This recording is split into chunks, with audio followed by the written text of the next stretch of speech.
മഹാസഖ്യത്തിലുള്ള seat തർക്കങ്ങൾ, പ്രതിസന്ധികൾ. ബൽറാം നെടുങ്ങാടി വിശദാംശങ്ങളുമായി. ബൽറാം, ഇതിൽ RJDയും കോൺഗ്രസും പരസ്പരം മത്സരിക്കുന്നു. സൗഹൃദ മത്സരം എന്ന് പേരിടുന്നു. അതുപോലെ CPI അവർക്കുള്ള 6 സീറ്റ് കൂടാതെ മറ്റിടങ്ങളിൽ കോൺഗ്രസിനെതിരെ സ്ഥാനാർത്ഥികളെ നിർത്തുന്നു. അതിനെയും സൗഹൃദ മത്സരം എന്ന് വിശേഷിപ്പിക്കുകയാണ്. ഇത് മഹാസഖ്യത്തിന് തീർക്കാൻ പോകുന്ന പ്രതിസന്ധി എന്താകുമെന്ന് എന്തുകൊണ്ടാണ് ഈ പാർട്ടിയിലെ നേതാക്കൾ തിരിച്ചറിയാത്തത്? ഇപ്പോൾ ചില ഭാഗത്തു നിന്നെങ്കിലും അങ്ങനെ തിരിച്ചറിവുകൾ ഉണ്ടാവുകയും സ്ഥാനാർത്ഥികളെ പിൻവലിക്കുകയും ഒക്കെ ചെയ്യുന്നുണ്ട്. അത്തരത്തിലേക്ക് ഇനിയും നടപടികൾ ഉണ്ടാകുമെന്ന് കരുതണമോ?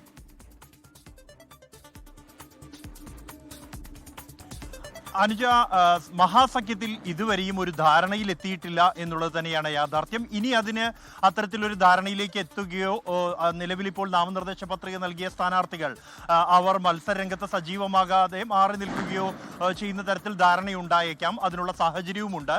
കാരണം ചർച്ചകൾ ഇപ്പോഴും പുരോഗമിക്കുകയാണ്. എങ്കിൽ പോലും മഹാസഖ്യം എന്ന തരത്തിൽ ഒരു ഔദ്യോഗികമായ ഒരു സഖ്യം രൂപീകരിച്ച് 5 വർഷത്തിലേറെ പിന്നിട്ടിരിക്കുന്നു.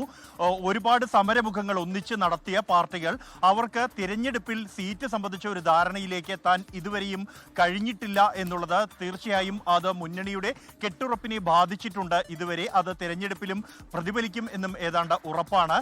നിലവിലിപ്പോൾ പുറത്തു വന്ന ചിത്രമനുസരിച്ച് ഏതാണ്ട് 10 സീറ്റുകളിലാണ് സഖ്യകക്ഷികൾ തമ്മിൽ മത്സരിക്കുന്ന സാഹചര്യം ഉണ്ടാകുന്നത്.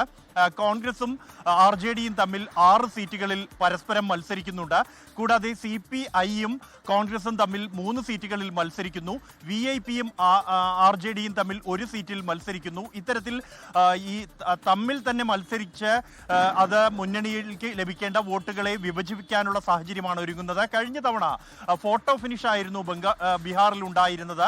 അതിൽ തന്നെ 20ലേറെ സീറ്റുകൾ 2000 വോട്ടുകൾക്ക് താഴെയാണ് മുന്നണിക്ക് നഷ്ടപ്പെട്ടത്.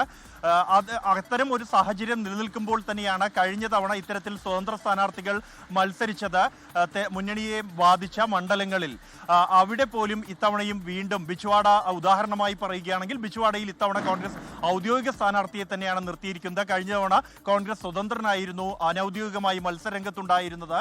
324 വോട്ടുകൾക്ക് മാത്രമാണ് അവിടെ CPIയുടെ സ്ഥാനാർത്ഥി പരാജയപ്പെട്ടത്. സമാനമായ സാഹചര്യം വിമതർ പല മണ്ഡലങ്ങളിലും സൃഷ്ടിച്ചിരുന്നു. എന്നാൽ ഇത്തവണ ഔദ്യോഗികമായി തന്നെ സ്ഥാനാർത്ഥികളെ മുന്നണികൾ നിർത്തിയത് വലിയ ആശയക്കുഴപ്പം ഉണ്ടാക്കിയിരിക്കുന്നു. കഴിഞ്ഞ തവണത്തേതിൽ നിന്നും വിഭിന്നമായിക്കൊണ്ട് ഇത്തവണ ലാലു പ്രസാദ് യാദവ് എന്ന സംസ്ഥാനത്തെ ഏറ്റവും മുതിർന്ന രാഷ്ട്രീയക്കാരൻ, അദ്ദേഹം ചർച്ചകൾക്കായി മുന്നിലുണ്ട്. കഴിഞ്ഞ തവണ ലാലു പ്രസാദ് യാദവ് ജയിലിലായിരുന്ന ഘട്ടത്തിലായിരുന്നു തേജസ് യാദവ് എന്ന 31 വയസ്സുകാരന്റെ നേതൃത്വത്തിൽ മുന്നണി ചർച്ചകൾ വിജയകരമായി പൂർത്തിയാക്കിയതും തെരഞ്ഞെടുപ്പിനെ നേരിട്ടതും ഒറ്റക്കെട്ടായി. വലിയ തോതിലുള്ള ജനപിന്തുണ നേടിയെടുക്കാനും കടുത്ത മത്സരം ഒരുക്കാനും മഹാസഖ്യത്തിന് കഴിഞ്ഞിരുന്നു എന്നുള്ളതും യാഥാർത്ഥ്യമാണ്. എന്നാൽ ഇന്ന് ഇതുവരെയും നാമനിർദ്ദേശ പത്രിക 2ാം ഘട്ടത്തിന്റെ നൽകേണ്ട സമയപരിധി അവസാനിക്കാൻ പോകുന്നു. 1ാം ഘട്ടത്തിലെ നാമനിർദ്ദേശ പത്രിക പിൻവലിക്കാനുള്ള സമയപരിധിയും ഇന്ന് അവസാനിക്കുകയാണ്. ഈ ഒരു ഘട്ടത്തിലും എന്താണ് മുന്നണി എന്ന ചിത്രം വ്യക്തമല്ല, അല്ലെങ്കിൽ അത്തരൊരു മുന്നണി ഇല്ല എന്ന ഒരു ചിത്രമാണ് ഇപ്പോൾ നമുക്ക് ബീഹാറിൽ മഹാസഖ്യത്തിന്റെ ഭാഗത്തു നിന്നും കാണാൻ കഴിയുന്നത്. അതാണ് ബീഹാറിൽ നിന്നുള്ള വിവരങ്ങൾ. ആദ്യഘട്ട നാമനിർദ്ദേശ പത്രിക പിൻവലിക്കാനുള്ള സമയം അല്പസമയത്തിനകം ആ സമയപരിധി അവസാനിക്കുകയാണ്.